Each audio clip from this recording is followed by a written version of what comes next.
আসসালামু আলাইকুম এভরিওয়ান। আশা করি সবাই অনেক অনেক ভালো আছি। আমরা সি প্রোগ্রামিং শিখতেছিলাম। তো এইচএসসি আইসিটির জন্য আপাতত আজকের ক্লাসটা করলেই মোটামুটি আমাদের সিলেবাস শেষ হয়ে যাবে বলা চলে এবং ভালোভাবেই শেষ হবে। তো আমি ফ্লো চার্ট এবং অ্যালগরিদম খুব একটা দেখাইনি। তো চাইলে সামনের ক্লাসে কয়েকটা দেখানো যাইতে পারে। বাট কোড লিখতে পারলে ফ্লো চার্ট অ্যালগরিদম লেখা অনেক অনেক সহজ। তোমরা নিজেরা আগে ট্রাই করো প্রত্যেকটা কোডের ফ্লো চার্ট অ্যালগরিদম লেখার। তারপর যদি প্রয়োজন হয় তাহলে আরো একটা ভিডিওতে কয়েকটা কোডের ফ্লোচার্ট অ্যালগরিদম লিখে দেওয়া যাবে, সমস্যা নেই। তো আমরা আজকে পড়বো হচ্ছে ফাংশন। তো ফাংশনের আমরা জাস্ট আগে সিনট্যাক্সটা দেখি যে আমরা সি প্রোগ্রামিং এ একটা ফাংশন নিজে কেমনে ক্রিয়েট করতে পারি এবং ফাংশনের কাজটা কি হবে। আচ্ছা, ফাংশনের কাজটা এইরকমই। মনে করো আমরা দুইটা সংখ্যা যোগ করতে চাচ্ছি। তো যোগ করার একটা ফাংশন ক্রিয়েট করব। ২ টা সংখ্যা বিয়োগ করতে চাচ্ছি। তো বিয়োগ করার একটা ফাংশন ক্রিয়েট করলাম। তারপর মনে করো ২ টা সংখ্যার গসাগু বের করতে চাচ্ছি। তো গসাগু বের করার একটা ফাংশন ক্রিয়েট করলাম। আবার একটা সংখ্যা ফ্যাক্টোরিয়াল কত? তার একটা ফাংশন তৈরি করতে চাচ্ছি, সেটাও করা যাবে। ফিবোনাক্কির একটা ফাংশন তৈরি করতে চাচ্ছি, সেটাও করা যাবে। অর্থাৎ মানে ফাংশন মূলত বিভিন্ন অপারেশনের জন্য তৈরি করা হয় প্রোগ্রামের মাঝে। তো একটা ফাংশনের যদি আমরা দেখি যে ১ম এ থাকে হচ্ছে ফাংশনের রিটার্ন টাইপ। দেখো তুমি যখন এই যে ইন্ট মেইন লিখেছো সেটাও কিন্তু একটা ফাংশন। বাট ওইটা মেইন ফাংশন। আর এইটা তুমি নিজের মতো তৈরি করতে পারবা। মেইন ফাংশন ওইটা হচ্ছে মেইন ফাংশন, ওর ভিতরে প্রিন্টএফ, স্ক্যানএফ এইগুলো তোমার ইউজ করা লাগবে। আবার তুমি যে ফাংশনটা তৈরি করবে নিজের নাম মানে যেকোনো নাম দিয়ে সেখানেও প্রিন্টএফ, স্ক্যানএফ ইউজ করতে পারবা। বাট সেখানকার ফাংশনটা কিভাবে কাজ করবে সেটা তোমার উপর ডিপেন্ড করবে। তো তুমি কিভাবে ফাংশনটা তৈরি করছো তার উপর ডিপেন্ড করতেছে। দেখো তাহলে ১ম জিনিসটা হয় রিটার্ন টাইপ। তারপরে ফাংশনের একটা নাম থাকে। সেটা হচ্ছে তুমি যা ইচ্ছে দিতে পারো ফাংশনের নাম। আচ্ছা। তারপরে ফাংশনের কি থাকে বলো তো? এখানে মনে করো ফাংশনের ডাটা টাইপ। ইনপুট যে দিচ্ছি তার মানে ডাটা টাইপ। অর্থাৎ কোন ধরনের ডাটা তুমি ইনপুট দিচ্ছ সেটা নির্ভর করছে এখানে ডাটা টাইপ। আর এখানে হচ্ছে ভেরিয়েবল নেম। এটা হচ্ছে ভেরিয়েবল নেম। বুঝছো? যেমন মনে করো ডাটা টাইপ বলতে বোঝাচ্ছি যে ইন্টিজার নাকি ডাবল নাকি ক্যারেক্টার নাকি ফ্লট এইগুলা। আর variable name A B C D তোমার ইচ্ছা যা খুশি তাই দিতে পারো। কোনো সমস্যা নেই। এটা তোমার উপর ডিপেন্ড করতেছে। এখন কথা হচ্ছে এটা তো ঠিক আছে। এবার মনে করো এর মাঝে কিছু লিখলা, দিয়ে ফাংশন কোনো কিছু তো একটা রিটার্ন করবে। রিটার্ন আর এখানে দিলে ভেরিয়েবলের নেম বা ভেরিয়েবলের নেম না দিয়ে ডিরেক্ট হচ্ছে একটা নাম্বারও তুমি রিটার্ন করতে পারো। সেটা তোমার উপর ডিপেন্ড করতেছে। তার মানে এখানে যেইটা রিটার্ন করবা ভেরিয়েবল নেম মানে ওই নেমের মধ্যে যে ডাটাটা আছে। যেমন a equals to 3, এবার রিটার্ন করলা a, রিটার্ন করলা a, তার মানে কি a রিটার্ন করবে। এর মান কত 3, তার মানে 3 রিটার্ন করবে। তাহলে এই রিটার্ন টাইপ কি হবে এই জায়গায়? ইন্টিজার। কি হবে? ইন্টিজার। তার মানে তুমি রিটার্ন কি করবা তার উপর ডিপেন্ড করবে এই ফাংশন নেমের আগে কি হবে। তুমি যদি এখানে কোনো কিছু নাই রিটার্ন করো তাহলে এখানে দিতে হবে ভয়েড। কি দিতে হবে? ভয়েড। কোনো কিছু না রিটার্ন করলে এখানে দিতে হবে ভয়েড। মানে রিটার্ন 0 মানে এই জায়গায় দিতে হবে কি? ভয়েড। যদি কোনো ডাবল নাম্বার তাহলে এখানে দিতে হবে ডাবল, ফ্লট দিলে ফ্লট। আর যদি কোনো ক্যারেক্টার তুমি রিটার্ন করতে চাও তাহলে এখানে দিতে হবে ক্যারেক্টার। এই। তার মানে এখানে কি তুমি রিটার্ন করতে চাচ্ছ তার উপর ডিপেন্ড করে এই জায়গায় রিটার্ন টাইপ লেখা লাগবে। আর এটা তো ফাংশন নেম। আর কথা হচ্ছে যে এবার মনে করো তুমি মেইন ফাংশন থেকে ডাক দিবা। অর্থাৎ ইন্টিজার মেইন। এখান থেকে ফাংশন কল করা হবে। Function call. And function call করতে হলে ওই ফাংশনে তো কোনো কিছু পাঠাইতে হবে নাকি? এই যে মনে করো ডাটা টাইপ আর ভেরিয়েবল নেম। এই যে আমরা রাখছি মনে করো ইন্টিজার এ। অর্থাৎ আমি একটা ফাংশন তৈরি করেছি। এখানে এর মধ্যে লিখে রেখেছি ডাটা টাইপ হচ্ছে ইন্টিজার আর ভেরিয়েবল নেম a। তার মানে ওইটা একটা ইন্টিজার টাইপের ডাটা কালেক্ট করবে বা গ্রহণ করবে। তার মানে যেহেতু গ্রহণ করবে তাহলে তোমার তো পাঠাইতে হবে কোথা থেকে? তাহলে কোথা থেকে পাঠাবা? মেইন ফাংশন থেকে। কোথা থেকে? মেইন ফাংশন থেকে। মেইন ফাংশন থেকে যদি পাঠাতে হয় তাহলে দেখো এই জায়গায় তুমি যখন পাঠাবা তখন নিশ্চিতভাবে মনে করো এখান থেকে ৩ পাঠাইলা। কি পাঠাইলা? ৩। অর্থাৎ এই যে ৩ টা পাঠাইলে এই ৩ টা অর্থাৎ একটা ইন্টিজার ভ্যালু। এই ভ্যালুটা তুমি ৩ এর জায়গায় উপরে যদি এরকম করে ইন্টিজার b equals to 3 নাও, এবার ফাংশন কলের মধ্যে b পাঠাও, সেই একই ব্যাপার। 3 পাঠানো আর b পাঠানো একই ব্যাপার। আমি এখান থেকে 3 পাঠাইলাম, সেইটা এটা এই যে পাঠালাম না, এটাকে বলা হয় কি বলতো? এটাকে আমরা বলবো হচ্ছে যে ফাংশনের যে ইনপুটটা দিচ্ছি, হ্যাঁ? সেটা হচ্ছে বলা হয় আর্গুমেন্ট। কি বলা হয়? এটাকে বলা হয় আর্গুমেন্ট। এটাকে বলা হয় আর্গুমেন্ট। আর ওই যে যেটা গ্রহণ করতেছে না, এই যে এটা, এটাকে বলা হয় প্যারামিটার। এটা প্যারামিটার। অর্থাৎ যেটা তুমি পাঠাইতেছো এটাকে বলবো আমরা আর্গুমেন্ট, আর যেটা গ্রহণ করছে সেটাকে বলা হয় প্যারামিটার। ঠিক আছে? এখন তুমি এখানে থেকে এই যে 3 পাঠাইলা, আর এই ইন্টিজার a এর মধ্যে হচ্ছে 3 জমা হইলো। এই। আর কিচ্ছু না ফাংশন। আমরা যদি দেখি তাহলে আরো ক্লিয়ার বুঝবো আমরা একটা কোড দেখে, হ্যাঁ? কোড দেখলে আরো ভালো ক্লিয়ার হবে। আমরা সিম্পল একটা কোড দেখি যে এই কোডে আমার ক্ষেত্রে যে হচ্ছে কোনো কিছু রিটার্ন করার দরকার নেই, অর্থাৎ বা হচ্ছে আমার ফাংশন কোনো কিছু রিটার্ন করবে না, অর্থাৎ ভয়েড জাস্ট হচ্ছে প্রিন্ট করবে। তো প্রথমে মনে করো আচ্ছা হ্যাশট্যাগ ইনক্লুড stdio.h। ওকে। তো প্রথমে আমি মেইন ফাংশনটা লিখি, হ্যাঁ? মেইন ফাংশন উপরে আমি জায়গা রেখে দিলাম যে আমি উপরে একটা ফাংশন ক্রিয়েট করব। তো মেইন এর মধ্যে কিছুই না, জাস্ট হচ্ছে আমি ডিসপ্লে ফাংশনটা ডিরেক্ট কল করলাম। ডিসপ্লে, এবং এখানে কিছু আর্গুমেন্ট পাঠাইনি। এখানে কোনো আর্গুমেন্ট আমি পাঠাচ্ছি না। আচ্ছা, কোনো আর্গুমেন্ট পাঠাচ্ছি না। ভালো কথা, পাঠালাম না। এবার ডিসপ্লে যেহেতু কল করছি, এবার দেখো তাহলে ডিসপ্লে ফাংশনটা উপরে থাকা লাগবে। তো মনে করো ভয়েড ডিসপ্লে।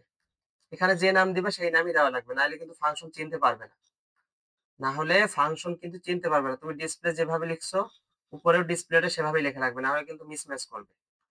এবার ভয়েড ডিসপ্লে, যেহেতু তুমি আর্গুমেন্ট কিছু পাঠাওনি, এখানে প্যারামিটার আমার কিছু দরকার নেই, কোনো কিছু গ্রহণ করা লাগবে না।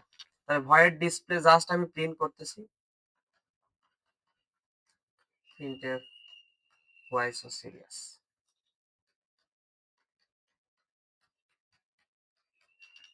এই এটা প্রিন্ট করলাম, আর মনে করো রিটার্ন 0। তুমি রিটার্ন না দিলেও সমস্যা নেই, রিটার্ন 0 দেওয়া আর না দেওয়া সমান। এখন দেখো এটা জাস্ট প্রিন্ট হবে। এখানে কোনো কিছু যেহেতু কোনো ইন্টিজার ভ্যালু বলো, ফ্লোট, ডাবল, ক্যারেক্টার কিছুই রিটার্ন করিনি, তাই এখানে ভয়েড মানে শূন্য। হ্যাঁ? আর ইন্ট মেইন জাস্ট ডিসপ্লেকে ডাক দিয়েছি আমরা। এই। তাহলে এই প্রোগ্রামের আউটপুট কি হবে? আউটপুট হবে জাস্ট why so serious। এই, বুঝছো? সহজ কিন্তু। আচ্ছা, এবার যদি আমরা দেখি, আমরা মনে করো যোগফলের একটা ফাংশন লিখতে চাচ্ছি, হ্যাঁ? যোগফলের। তাহলে প্রথমে হ্যাশট্যাগ ইনক্লুড stdio.h। আচ্ছা, তাহলে যোগফল যেহেতু করব, তার মানে প্রথমে ইউজারের কাছ থেকে মনে করো আমরা দুইটা ইনপুট নেই। তাহলে মেইন ফাংশন লিখি ইন্ট মেইন। আচ্ছা, তো দুইটা সংখ্যা নেব, ইন্টিজার n1 কমা n2। তাহলে স্ক্যানএফ, আচ্ছা দাঁড়াও,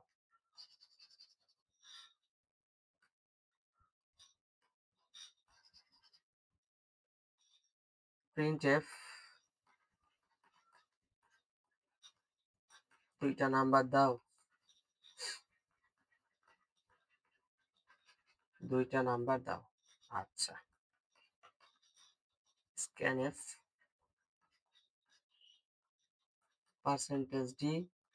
percentage D comma and n1 comma and into, simple. দুইটা নাম্বার নিলা, এবার দুইটা নাম্বার যোগ করতে চাচ্ছ, তাহলে যোগ করে মনে করো আমি চাচ্ছি যে আমার ওই ফাংশনটা রিটার্ন করবে একটা ইন্টিজার ভ্যালু। কি ভ্যালু? Integer value. যেহেতু রিটার্ন করবে সেটারে তো কোনো একটা ভেরিয়েবলের মধ্যে রাখতে হবে। মানে সবসময় মনে রাখবা যে ফাংশনকে ডাকা হচ্ছে যেখান থেকে ওই জায়গায় ফাংশন ভ্যালুটা রিটার্ন করে। তাহলে মনে করো আমি সাম নামে একটা ফাংশন লিখবো উপরে, যার দুইটা আমি আর্গুমেন্ট পাঠাবো। দেখো কি কি, n1 আর n2।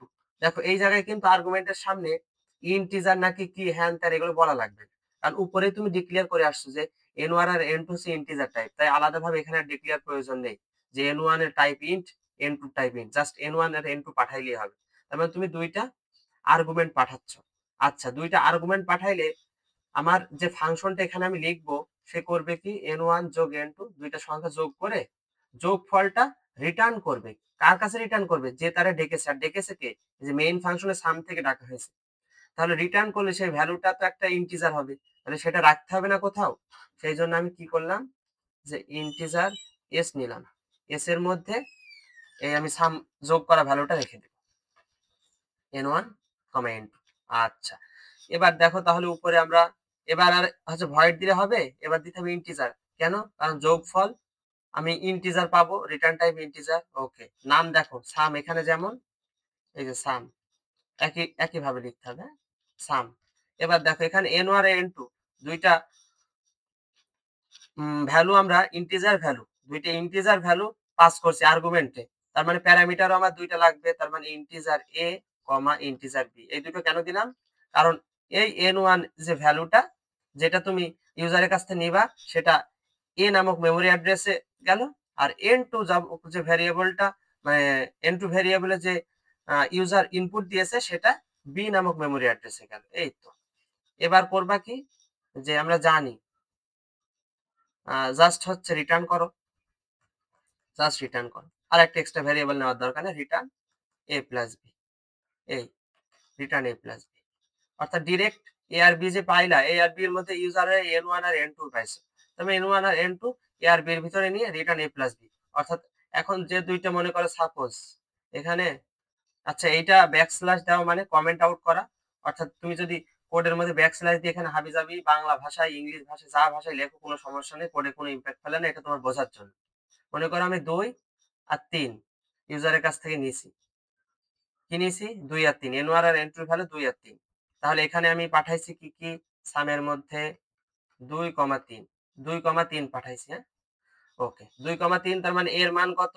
এর মানও a ইকুয়ালস টু 2 আর b ইকুয়ালস টু কত? 3। এগুলো কিন্তু কোডের বাইরে, সাবধান। আচ্ছা, 2 আর 3 তার মানে রিটার্ন করবে কি? রিটার্ন করবে 2 যোগ 3 তার মানে কত? 5 রিটার্ন করবে। 5 রিটার্ন করে কার কাছে পাঠাবে? যে ওরা ডেকেছে, ডেকেছে কে? এ। আচ্ছা, এর কাছে পাঠাইলো। এ আবার কার ভ্যারিয়েবলের মধ্যে রাখবে? এই যে এস নামক ভ্যারিয়েবলের মধ্যে 5 টা রেখে দেবে। তাহলে এখানে আমরা এস ইকুয়ালস টু কত পাবো? 5। তাহলে এটা আমি প্রিন্ট করে দেখতে চাই না? তাহলে প্রিন্টএফ, প্রিন্টএফ। আচ্ছা, এস যেহেতু ইন্টিজার টাইপ তার মানে পার্সেন্টেজ ডি কমা এস। এস এর মধ্যে আছে আমার এই, শেষ। এটা হচ্ছে একটা সাম বা যোগের, আমরা যদি বলি যে একটা ফাংশনের মাধ্যমে কোড, সেটা হচ্ছে এটা। সহজ। তুমি চাইলে এবার সাবট্রাক্টটা তুমি নিজে, নিজে করো। বুঝছো? সাবট্রাক্ট মানে বিয়োগটা তুমি নিজে, নিজে চেষ্টা করো। এখন আমরা যদি দেখি, এখন আমরা ফ্যাক্টোরিয়াল দেখার চেষ্টা করি। আচ্ছা, ফ্যাক্টোরিয়াল আমরা ২ ভাবে দেখব, হ্যাঁ? ২ ভাবে। আচ্ছা দেখো, ১ম কথা হচ্ছে ফ্যাক্টোরিয়ালটা কি ছিল আমাদের? ফ্যাক্টোরিয়াল যেমন একটা সংখ্যার n ফ্যাক্টোরিয়াল মানে হচ্ছে n into n minus 1 into n minus 2 into dot dot dot into 1, এরকম ছিল। তার মানে 5 ফ্যাক্টোরিয়াল মানে 5 ইনটু 4 ইনটু 3 ইনটু 2 ইনটু 1। এই সহজ কিন্তু। তুমি আমি ফাংশন লিখে দেখাচ্ছি, বাট তুমি স্বাভাবিকভাবে করতে পারো। ফাংশন খুব একটা ম্যান্ডেটরি না, তুমি স্বাভাবিকভাবেও করতে পারো। তবে যখন অনেক বড় প্রোগ্রাম হয় তখন একটা মেইন ফাংশনের মধ্যে অনেক কিছু লেখা হলে বোঝা যায় না। অনেক যখন বড় মানে কোড হবে তখন একটা কোডেরই বিভিন্ন পার্ট থাকবে। ওই পার্ট গুলা এই কাজটা এই ফাংশনের মধ্যে হয়েছে, এই কাজটা এই ফাংশনের মধ্যে হয়েছে, এই কাজটা এই ফাংশনের মধ্যে হয়েছে। তখন কোডটা বোঝা সহজ হয়। কিন্তু তুমি যখন মেইন ফাংশনের মধ্যে সবকিছু কাজ করবা, তখন কোন পার্টটুকু কি কাজ করেছে বোঝা যায় না। এইজন্য মূলত ফাংশন লাগে। যে ফাংশনের মাধ্যমে আমরা বুঝতে পারি যে এই কোডের এই পার্টটুকু এই কাজটা করেছে। এই কোডের এই পার্টটুকু এই কাজটা করে দিয়েছে। মানে কোডের কোন পার্ট কি কাজ করেছে সেটা ফাংশন দিয়ে করলে ভালো বোঝা যায়। বাট মেইন ফাংশনের মধ্যে যখন ফুল প্রোগ্রামটা লিখে ফেলো ফাংশন বাদ দিয়ে, তখন বোঝা যায় না আসলে কোথা থেকে কি কাজ হচ্ছে, কোনটার কাজ কতটুকু কি। এটা বোঝা একটু কষ্ট হয়ে যায়। এইজন্য ফাংশন। তো আমরা যদি দেখি যে দেখো সহজ একটা কনসেপ্ট। জাস্ট আমি এই 5 ফ্যাক্টোরিয়াল এর মানটা বের করতে যাচ্ছি। তাহলে আমি মেইন ফাংশন থেকে ইউজারের কাছ থেকে n নিব। ইউজারের কাছ থেকে কি নিব? n নিব যার ফ্যাক্টোরিয়াল সে বের করতে চাচ্ছে। তো n নিয়ে আমি যে ফাংশনটা লিখবো সেখানে একটা লুপ চালাবো। জাস্ট লুপ আমরা শিখছি। লুপ কত থেকে কত চলবে? দেখো তো। আমি যদি ১ থেকে চালাই অথবা ২ থেকে চালাই একই ব্যাপার। কারণ ১ এর সাথে যাই গুণ দেব একই থাকবে। তাহলে যদি ২ থেকে চালাই তাহলে ২ চালাবো, ৩, ৪ এরকম করতে, করতে n সংখ্যক পর্যন্ত আমি লুপটা চালাবো। n সংখ্যক পর্যন্ত লুপ চালাবো আর প্রতিবার কি করব? গুণ করতে থাকবো। কারণ দেখো এখানে আমরা সাধারণত সাম প্লাস ইকুয়াল লিখে অভ্যস্ত। বাট এখানে সাম প্লাস ইকুয়াল না লিখে সাম ইনটু ইকুয়াল বা কোনো কিছু সামথিং ইনটু ইকুয়াল লিখতে হবে। কারণ এখানে গুণ হচ্ছে। তাহলে ডিরেক্ট আমরা যাই করি। তাহলে প্রথম কাজ কি? আমরা মেইন ফাংশন লেখা। আচ্ছা, মেইন ফাংশনে কি করব? যে একটা সরি আমরা একটা সংখ্যা ইউজারের কাছ থেকে নিব।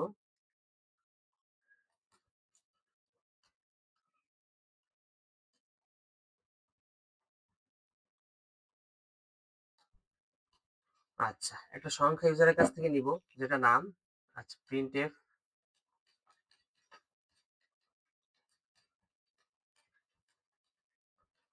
আচ্ছা সংখ্যা দাও।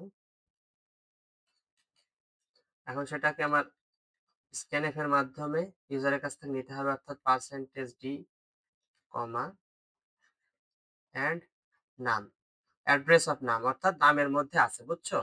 যে সংখ্যা নিলেন। এবার তুমি জাস্ট কি করবা? ফ্যাক্টোরিয়াল বের করতে যাচ্ছ। তাহলে আচ্ছা, ফ্যাক্টোরিয়াল যে ভ্যালুটা তোমার কাছে পাঠাচ্ছে, মনে করো তুমি অনেক বড় একটা সংখ্যা দিলা। সেই সংখ্যাটা অনেক বড়, হ্যাঁ? এখন যেহেতু অনেক বড় সংখ্যা দিছো, তার মানে তার ফ্যাক্টোরিয়াল মনে করো দিলা সাপোজ ১,০০,০০০। তাহলে ১,০০,০০০ ইনটু তার আগে যত সংখ্যা এরকম গুণ করতে, করতে, করতে একেবারে ১ পর্যন্ত আসবে। কারণ ৫, ৪, ৩, ২, ১ তার মানে ১,০০,০০০, ১,০০,০০০ পর পূর্ববর্তী ৯৯,৯৯৯, ৯৯,৯৯৮। তার মানে দেখো এগুলো যদি গুণ করতে থাকো তাহলে কত বড় একটা লার্জ নাম্বার আসবে। তার মানে ইন্টিজারে কি জায়গা ধরবে? আর আমি বলেছি যদি বড় আউটপুট আসে তাহলে কি, কি নিতে হয়? লং, লং, হ্যাঁ? তাহলে ৮ বাইট মেমোরি অ্যাড্রেস নেয়। তাহলে লং, লং মনে করো ভ্যালু নামক একটা ডাটা টাইপ নিলাম। আচ্ছা, এই ভ্যালুর মধ্যে কি থাকবে? এই যে value equals to fact, factorial এর মনে করো ফ্যাক্ট লিখে আমি জাস্ট নাম্বারটা পাঠাই দিলাম। এই নাম্বারটাকে কি বলবো আমরা? আর্গুমেন্ট। কি বলবো? আর্গুমেন্ট। আচ্ছা, এই ফ্যাক্ট নাম এটা আমার কি রিটার্ন করবে? একটা ভ্যালু রিটার্ন করবে যেটা আমি এই যে ভ্যালুর মধ্যে রেখে দিয়েছি। এবার জাস্ট আমরা প্রিন্ট করে দেখবো যে ভ্যালুটা কিরকম। Printf percentage D. আচ্ছা, আমি এটা সুন্দর করে লিখি যে ফ্যাক্টোরিয়াল এত, এই যে factorial factorial of percentage D is percentage D. তাহলে পার্সেন্ট ডি এর ফ্যাক্টোরিয়াল হচ্ছে পার্সেন্ট ডি। তাহলে প্রথম পার্সেন্টেজটা কি? নাম, নামের মধ্যে, অর্থাৎ এত এর ফ্যাক্টোরিয়াল।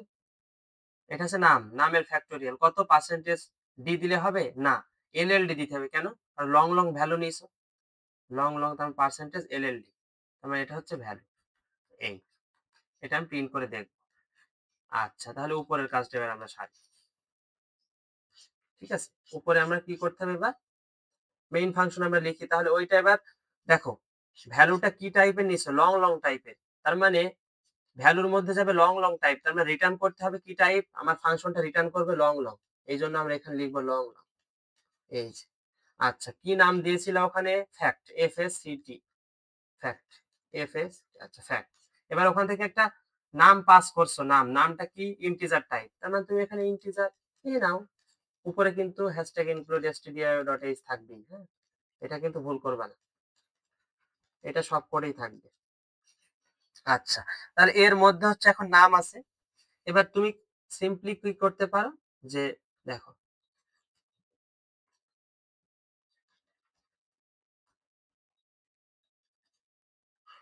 আমরা একটা যে ভ্যালুটা চাচ্ছি, মনে করো লং লং গুণ করে করে রাখবো, long long F equals to 1 রাখলাম। আচ্ছা, কেন 1 নিলাম? সবসময় তো ভাই ওই যে যখন সাম নিতাম তখন তো 0 নিতাম, কারণ তখন যোগ করতে হতো, তো যোগের বেলায় 0 নিলে কোনো ইফেক্ট পড়ে না, আর গুণের বেলায় 1 নিলে কোনো ইফেক্ট পড়ে না। কিন্তু তুমি যদি long long F equals to 1 নিয়ে এবার এফ ইনটু ইকুয়াল এ করতে থাকো, তাহলে কি হবে? এফ ইনটু, সরি, এরকম যে এফ ইনটু ইকুয়াল এ, তার মানে কি তখন জিরোর সাথে সবকিছু গুণ হবে, সবসময় জিরোই থেকে যাবে। আমি যেহেতু ফ্যাক্টোরিয়াল মানে বললাম যে 5 4 3 2 1 এরকম গুণ, তার মানে গুণ করে ভ্যালুটা বারবার একটা কিছুতে স্টোর করতে হলে সেটাকে অবশ্যই সেটা 1 রাখতে হবে আগে থেকে, কোনো কিছু না রাখলেও কিন্তু হবে না, তাহলে কিন্তু গার্বেজ ভ্যালু হয়ে যায়। আমি ভ্যালু রাখলাম 1, এবার ঠিক আছে, বাট জিরো রাখা যাবে না, জিরো হলে কিন্তু প্রথমেই জিরো দিয়ে গুণ হয়ে জিরো হয়ে যায়। এই জন্য আমি এফ ইকুয়ালস টু 1 রাখছি। এবার একটা ফর লুপ চালাও, ফর ইন্টিজার i ইকুয়ালস 2 থেকে কত পর্যন্ত? i less than equal a পর্যন্ত, i প্লাস প্লাস একটা একটা করে যাও, 5 4 3 2 1, অর্থাৎ এই যে 2 3 4 5 ডট ডট ডট কোন পর্যন্ত চলবে? a পর্যন্ত। আর এটা কি? আমার ওই নাম্বার ইউজার যেটা দিচ্ছে। আচ্ছা, প্রতি ধাপে কি হবে? জাস্ট গুণ হবে, f ইনটু ইকুয়াল i। দেখছো কত সহজ? অর্থাৎ এটা মানে হচ্ছে f equals to f into i। তার মানে প্রথম ধাপে যখন i এর ভ্যালু 2, মনে করো ইউজার নাম ইকুয়ালস টু 5 দিয়েছে, কি দিয়েছে? নাম ইকুয়ালস টু 5, তাহলে আমি এখান থেকে এই ফাংশনের মাধ্যমে যে ফ্যাক্ট নাম কত পাঠাইছি? 5। এর মধ্যে কত আছে? এর মধ্যে আছে 5। এবার দেখো i ইকুয়ালস, তার মানে আমার 5 মানে কি? উত্তর আসবে এরকম 1 ইনটু 2 ইনটু 3 ইনটু 4 ইনটু 5, যত হয় তত, 4 5 20, 60, 120, 120 আসতে হবে উত্তর। তাহলে প্রথম যে লুপটা চলবে সেই ক্ষেত্রে আমি পাবো, দেখো, f ইনটু y, তার মানে f ইকুয়ালস টু, f এর মান আগে থেকে ছিল 1, আর i এর নতুন মান কত? 2, তার মানে এই ধাপে f এর মান পাইলাম 2। আচ্ছা, f এর মান 2 আছে, পরবর্তী আবার লুপ চলবে, তখন f সমান সমান আগেকার f 2 আর নতুন i, দেখো i প্লাস প্লাস হচ্ছে, তার মানে নতুন i হবে 3, তার মানে তখন পাবো 6। আচ্ছা, আগের f এর ভ্যালু 6 আছে, এই যে আগের f এর ভ্যালু 6, নতুন i এর ভ্যালু 4, তার মানে কত হইলো? 4 ছক 24। আবার আগের f এর ভ্যালু 24, নতুন i এর ভ্যালু হচ্ছে 5, 24 আর 5 120। এবার i প্লাস প্লাস মানে i হয়ে গেছে 6, i হয়ে গেছে কত? 6, বাট আমি বলেছি i less than or equal a, তার মানে i লেস দেন ইকুয়াল 5 হতে হবে, 5 এর সমান অথবা ছোট। বাট i যদি 6 হয়ে যায় তখন আর লুপে ঢুকবে না, সিম্পল। তার মানে আমরা জাস্ট এটা করতে পারি। এবার কি করবা? এবার হচ্ছে রিটার্ন, রিটার্ন করে দাও। এই যে ভ্যালুটা পাইলা, গুণফল কার মধ্যে আছে? এফ এর মধ্যে, ফ্যাক্টোরিয়াল ভ্যালুটা এই যে এই এই এফটা, এই যে এখানে লং লং টাইপ, এই জন্য এফটা যেহেতু এই যে লং লং ধরছো, তার মানে রিটার্নটাও হবে লং লং টাইপের, এই জন্য আমি এখানে লং লং নিছি। এবার এই যে এটা জাস্ট ভ্যালুর মধ্যে চলে আসবে 120। এবার তুমি এই জায়গায় ভ্যালুটা প্রিন্ট করে দেখবা 120। এটাই ছিল হচ্ছে ফ্যাক্টোরিয়ালের ব্যাপার। আশা করি বোঝা গেছে। তোমরা নিজেরা একটু লিখবা, তাহলে আরো ক্লিয়ার হয়ে যাবা, খুব একটা কঠিন না। আচ্ছা, আমরা যোগ তো দেখছি, তোমরা বিয়োগটা একটু নিজেরা করবা। এখন যদি আমরা দেখি যে জিসিডি গসাগু, যেটা এই কোডটা অনেক সময় আসে। আচ্ছা, গ্রেটেস্ট কমন ডিভিজর, হ্যাঁ, গ্রেটেস্ট কমন ডিভিজর।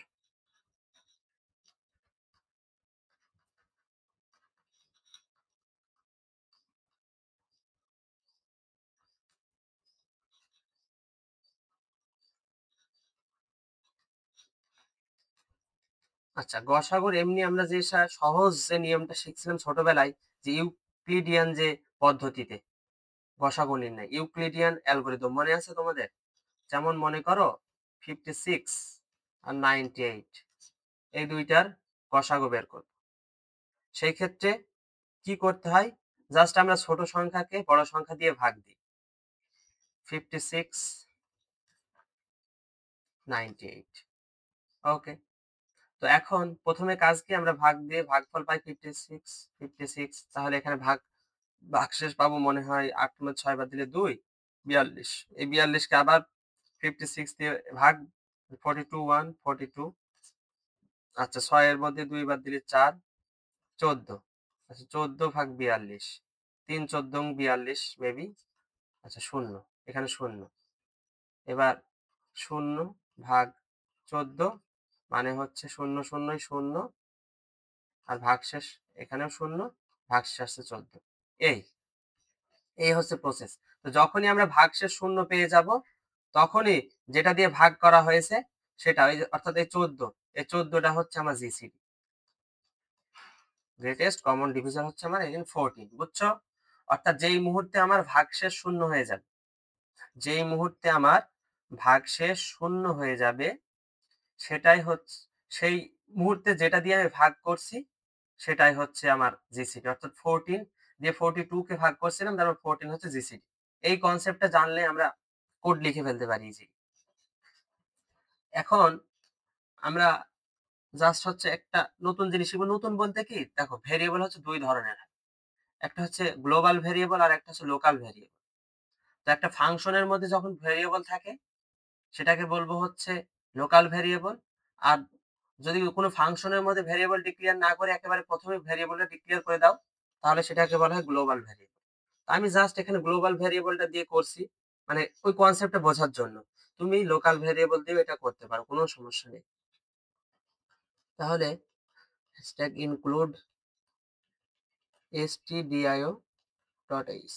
আচ্ছা, যেহেতু আমি গ্লোবাল ভেরিয়েবল করছি তাহলে প্রথমেই ভেরিয়েবল ডিক্লেয়ার করতে হবে। আচ্ছা, কয়টা ভেরিয়েবল লাগবে এটা আমি একটু বুঝে নিই। দেখো, একটা হচ্ছে এই যে দুইটা সংখ্যা ইনপুট নিতে হবে, আর দুইটা সংখ্যা জিসিডি রাখার জন্য একটা, মানে তিনটা, জাস্ট তিনটা, এ বি আর মনে করো জিসিডি।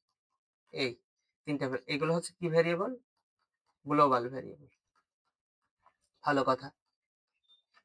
এবার যদি দেখি যে আমরা প্রথমে মেইন ফাংশন লিখি, তারপরে আমরা গসাগুর জন্য ফাংশন লিখবো, সমস্যা নেই। তাহলে ইন্টিজার মেইন। আচ্ছা, মেইনে কাজ কি, আমি এ আর বি দুইটা ইনপুট নিব, তাই না? তাহলে এখন দেখো, উপরে কিন্তু ডিক্লেয়ার করেই দিয়েছো গ্লোবাল ভেরিয়েবল, এখানে আর ডিক্লেয়ার করা লাগবে না নতুন করে। ওরা এই ফাংশন এমনি এ বি চিনতে পারবে, বুঝছো? এ বি এমনি চিনতে পারবে। তাহলে জাস্ট বলো প্রিন্টএফ দুইটা সংখ্যা দাও, দুইটা সংখ্যা দাও,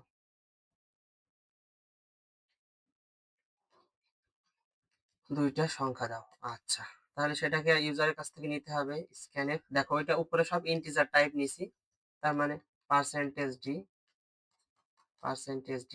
কমা এন্ড এ, সরি এখানে ছোট হাতের এ দিলে কিন্তু হবে না, উপরে আমি ভেরিয়েবলটা ডিক্লেয়ার করছি কিভাবে, ক্যাপিটাল লেটার এ দিয়ে, কমা এন্ড বি। এই যে দুইটা সংখ্যা ইউজারের কাছ থেকে নিয়ে নিলাম, সুন্দর। এখন আমি জাস্ট আচ্ছা, এবার একটা কথা আছে যে দেখো কোনটা দিয়ে কোনটা ভাগ দিবা। এখন ইউজার তো এ আর বি বড় ছোট আকারেও দিতে পারে, বাট তুমি চাচ্ছ যে এর মধ্যে সবসময় বিগ, অর্থাৎ সরি এর মধ্যে সবসময় স্মল থাকবে, স্মল নাম্বার, আর বি এর মধ্যে লার্জ নাম্বারটা থাকবে। এটা চাচ্ছ যে এর মধ্যে সবসময় স্মল, বি এর মধ্যে লার্জ। আর এ আর বি যদি সমান হয়ে যায় তাহলে কোনো সমস্যা নেই। এ আর বি যদি সমান হয়ে যায় তাহলে কোনো সমস্যা নেই। তাহলে আমি মনে করো ইউজার কোন ক্ষেত্রে তাহলে আমরা চেঞ্জ করা লাগবে, যদি ইফ এই সরি যে এইরকম হয়েছে, এই স্কেটার দেন বি, এইরকম কেসে, বুঝছো? আচ্ছা, তাহলে আমি কি বললাম যে দেখো যখন আমরা ভাগ করি তখন দেখো এইটা হচ্ছে স্মল, এটা হচ্ছে স্মল, আর 98 এটা হচ্ছে লার্জ। এখন আচ্ছা আমি যদি লার্জটাকে ধরি, তোমার উপর ডিপেন্ড করতেছে, আর স্মলটাকে ধরলাম, ধরো সমস্যা নেই। আচ্ছা তাহলে ইউজার যে ইনপুটটা দিবে সবসময় আমরা এক্সপেক্ট করব যে এইটা এক্সপেক্টেড করব যে A is greater than B। যদি এইরকম হয় তাহলে কোনো সমস্যা নেই, আমরা এইটার বেসিসে কোডটা লিখব। যে আমরা বাই ডিফল্ট যে কোডটা লিখব ওই কোডটা ধরে নিয়েছি যে A is greater than B অথবা A is greater than equal B। অর্থাৎ গ্রেটার দেন হওয়া সমান হওয়া কোনো সমস্যা নেই, কারণ যেটা দিয়ে যেটা ভাগ দাও কোনো ব্যাপার না। এই দুইটার ক্ষেত্রে কোনো সমস্যা নেই, সমস্যা হবে এইটা A less than B হলে। কারণ তুমি যে কোডটা লিখছো সেটা ধরে নিয়েছো যে A বড় B ছোট। তাহলে আমার একটা চেকিং অপশন রাখতে হবে যে if A less than B। বুঝছো? যদি A B থেকে ছোট হয় তাহলে কি করতে হবে? ওই যে আমি একটা সোয়াপ করা, দুইটা নাম্বার সোয়াপ করা, অর্থাৎ B এর ভ্যালু A তে দিয়ে দেওয়া, A এর ভ্যালু B তে দেওয়া। কেন দিতে হবে? কারণ আমি যে কোডটা লিখবো সেটা হচ্ছে এটার জন্য A is greater than B। কিন্তু যদি A ছোট হয়ে যায় তাহলে তো কোড উল্টাপাল্টা হয়ে যাবে। তার মানে আমার চেক করতে হবে যে A B এর থেকে ছোট হয়ে গেলে কোনো সমস্যা আছে কিনা, কন্ডিশন B। তাহলে যদি ছোট হয় তাহলে জাস্ট সোয়াপ করব, তাহলে কিন্তু বড়টা ছোটর মধ্যে চলে যাবে। ছোট যেমন A ইকুয়ালস টু মনে করো সাপোজ 3 আর B ইকুয়ালস টু হচ্ছে 7, এরকম আছে। তাহলে যদি দুইটা সোয়াপ করি তাহলে A ইকুয়ালস টু 7 হয়ে যাবে, B ইকুয়ালস টু 3 হয়ে যাবে। তখন কিন্তু আবার আমার কন্ডিশন ঠিক আছে। যে আমি চাইছিলাম যে A বড় থাকবে B ছোট থাকবে। তাহলে আমি কি করব? একটা টেম্পোরারি ভেরিয়েবল নেব, ইন্টিজার টেম্প। এই টেম্পের মধ্যে প্রথমে A কে রেখে দিলাম, B এর মধ্যে A কে রাখলাম, A এর মধ্যে আচ্ছা টেম্পের মধ্যে A কে রাখলাম। সরি এখানে ভুল হয়েছে। দেখো টেম্পোরারি ভেরিয়েবলের মধ্যে আমি প্রথমে A এর ভ্যালুকে রেখে দিলাম। এবার দেখো এই এটা এবার চেঞ্জ করা কোনো সমস্যা নেই। তার মানে A এর মধ্যে আমি B এর মানটা রাখলাম। এটাই তো আমার এক্সপেক্টেড নাকি? যে A less than B, তার মানে A এর মধ্যে B এর ভ্যালুটা রেখে দাও। তাহলে B এর ভ্যালু কোথায় পাবো? A তো চেঞ্জ হয়ে গেছে। B এর ভ্যালু ওই যে টেম্পোরারিতে রেখে দিয়েছিলাম। টেম্প গত ক্লাসে আমরা এটা বোঝাইছি সুন্দর মতো। এটা আমি অতটা ডিটেইলসে গেলাম না। সোয়াপ করাটা তোমরা নিশ্চয়ই জানো। আর যদি সমান হয় অথবা বড় হয় সেই ক্ষেত্রে তো সোয়াপ করার দরকার নেই। তার মানে জাস্ট এই কন্ডিশনে যথেষ্ট। কারণ A is greater than B হলে এই কন্ডিশনের মধ্যে ঢুকবেই না। যদি A is greater than B হয় তাহলে এই কন্ডিশনে ঢুকবেই না, সোয়াপ হবেই না। Just A less than B হলে এই কন্ডিশনে ঢুকে এটাকে বড় বানাই দিবে আর বিটাকে ছোট বানাই দিবে। আচ্ছা এবার জাস্ট আমি জিসিডি যে ফাংশনটা তৈরি করব ওইটারে কল করলাম, বুঝেছো? অর্থাৎ জিসিডি ফাংশনটাকে কল করেছি উপরে। তাহলে এবার জিসিডি এর কোডটা লিখি। দেখো তাহলে এর নিচে এই যে এখন আমি চাচ্ছি যে জিসিডি কোনো কিছু রিটার্ন করবে না।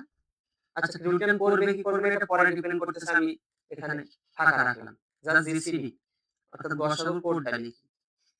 আচ্ছা এখন দেখো তো কোডটা আমরা কেমনে করতেছি, সহজ কিন্তু।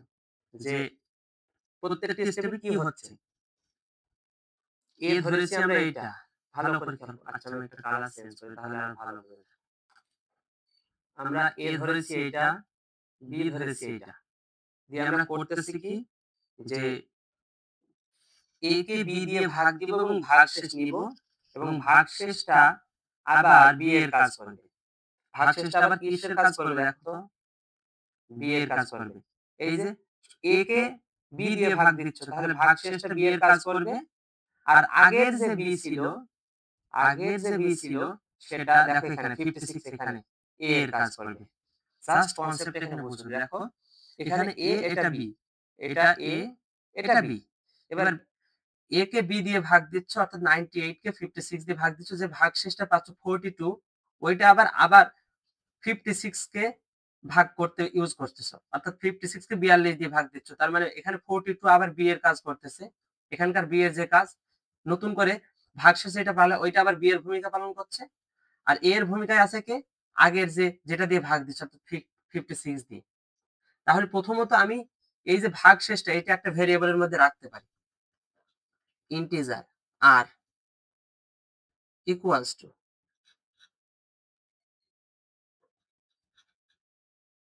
আচ্ছা একটু নিচে লিখি আমরা, ব্যাপার আছে।